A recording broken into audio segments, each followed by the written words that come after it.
আমি মরে যাবো গুলি নিয়ে, তবুও দিদিকে ভালোবেসে দিদির সিলেক্ট ছবি বুকে নিয়ে মারা যাবো। বন্দের মাতা জিন্দাবাদ, মমতা ব্যানার্জি জিন্দাবাদ। এই যে আপনারা এসছেন দূর দূরান্ত থেকে, অনেকে বলে ডিম ভাত খেতে এসছেন, ডিম ভাত দিবস। ডিম ভাত কারো খাই না, কিন্তু দিদি ডাকছে, উনি বাংলার মমতা ডাকছে কি জনতাকে ডাকতেছে। আমরা সাপুরিয়া লোক, আমাদের যা সেলিব্রিটি উনি দেশে আর সুযোগ সুবিধা দেশে, উনা আমাদের গায়ে রক্ত দিয়ে উনার পায়ের গায়ের ঋণ আমরা শোধ করতে পারবো না, কারণ উনি বাংলার অগ্নিকন্যা, উনাকে সাবিনী কন্যা বলে আমরা সাপ ধরা লোক। আমাদের যে সেলিব্রিটি করছে, আমাদের বাড়ি উত্তরবঙ্গে, বারাসাতে বাড়ি আছে আমাদের কাকুলিগঞ্জ দস্তিদার এমপি, সেখান থেকে আমরা আসি নাই, কিন্তু আসছি উত্তরবঙ্গের রায়গঞ্জ থেকে। নিজের টাকা ভাড়া দিয়ে আইছি, কোনো নেতার টাকা দিয়ে আঁকি নাই। কেন? দিদিকে ভালোবাসি, নিজের সাপের খেলা করতাম। দিদি বললো নন্দীগ্রামে তুমি সাপের খেলা করো না, আমি মাননীয় মুখ্যমন্ত্রী নন্দীগ্রামে দাঁড়াইছি, তোমাকে দেখা হইলো ভাই বলে দিলাম তুমি খেলাধুলা করো না। আমি দিদি আমি খাবো কি করে, কি তোকে আমি জিতলে একটা কাজ দেবো। দিদির রাজনীতির যে নেতারা তারা কিছু দুর্নীতি করলো, লাজ লজ্জায় পড়ে গেলাম, আসতে পারলাম না। দিদি আবার বললাম যে দিদি আপনি জিতবেন, আর শুনলে দুর্নীতি হয়। আমি বললাম নন্দীগ্রাম তেখালিতে দিদি এই ব্যাপার আপনি আটকান। তখন দিদি বললো আমি যদি আবার পুনরায় মুখ্যমন্ত্রী হই তাহলে আপনাদের চাওয়াটা পূর্ণ করবো। কিভাবে? আমরা এবিডি মেশিনের মতন, এটিএম কার্ডের মতন তোমাদের দিয়ে দেবো রেশন কার্ড, তোমরা মালটা পাবে। কেউ তোমাদের মালটা 900 করতে হবে না। ডিলার কেন? ডিলারের বাবাও 900 করতে হবে না। কিন্তু এখন সেই জিনিসটা হচ্ছে কম। কিন্তু এখন দিদি আমাদের কি বার্তা দেয়?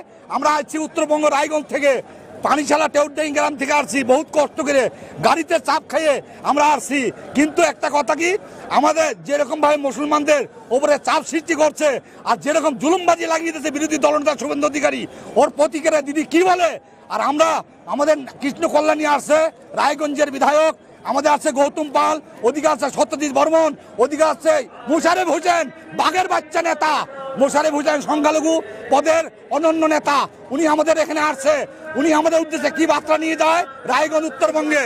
এই বিভিন্ন ক্ষেত্রে বলা হয় যে দুর্নীতি হয়, তারপরে নারী সুরক্ষা নেই। তো কি মনে হয় বিজেপি এই ধরনের কথা বলে বা বিরোধী অন্যান্য দলগুলো? ওগুলা সব মিথ্যা কথা বলে। উনারা বলছে যে আমাদেরকে তোমরা ভোটে জিতাও, আমরা 3000 টাকা দেবো, লক্ষ্মীর ভান্ডার। 3000 কেন? উনারা 15টা পয়সা আমাদের দেয়নি।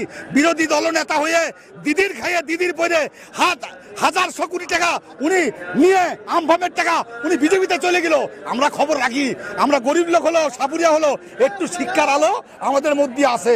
কারণ দিদি জানে যে সাপুরিয়া হলো এই ছেলেটা লেখাপড়া একটু করছে, তার জন্য দিদি আমাকে ডাকে, ভালোবাসে। অমুকে দিদি আমাকে নেতার সাথে ফোনে কথা বলে যে কেমন আছে। আমি সাপুরিয়া অসুস্থ লোক, নিজের পয়সা ভাড়া দিয়ে আসছি দিদিকে এক নজর দেখার লিগে। আর দিদি আমাদের জন্য কি বার্তা দেয়, আমাদের কি কি দেয়, কি কি উপহার দান করে। এইবার দিদি আমাদের জন্য খেলা হবে 26 সালে, এবার বিজেপিকে আমরা দিয়ে মুছে সাফ করে দেবো। আশা করি, আমার নাম মোহাম্মদ এমডি মোয়াজ্জেম হোসেন। হয়তো আমি কাজের মারফত আমাদের বিরোধী দলনেতার মধ্যে দিয়ে বিজেপিরা আমাকে আটকাতে পারে, কিছু বলতে পারে, আমি মরার ভয় করি না। যদি দিদি আমার সামনে থাকে আমি মরে যাবো গুলি নিয়ে, তবুও দিদিকে ভালোবেসে দিদির সিলেক্ট ছবি বুকে নিয়ে মারা যাবো। বন্দের মাতা জিন্দাবাদ, মমতা ব্যানার্জি জিন্দাবাদ।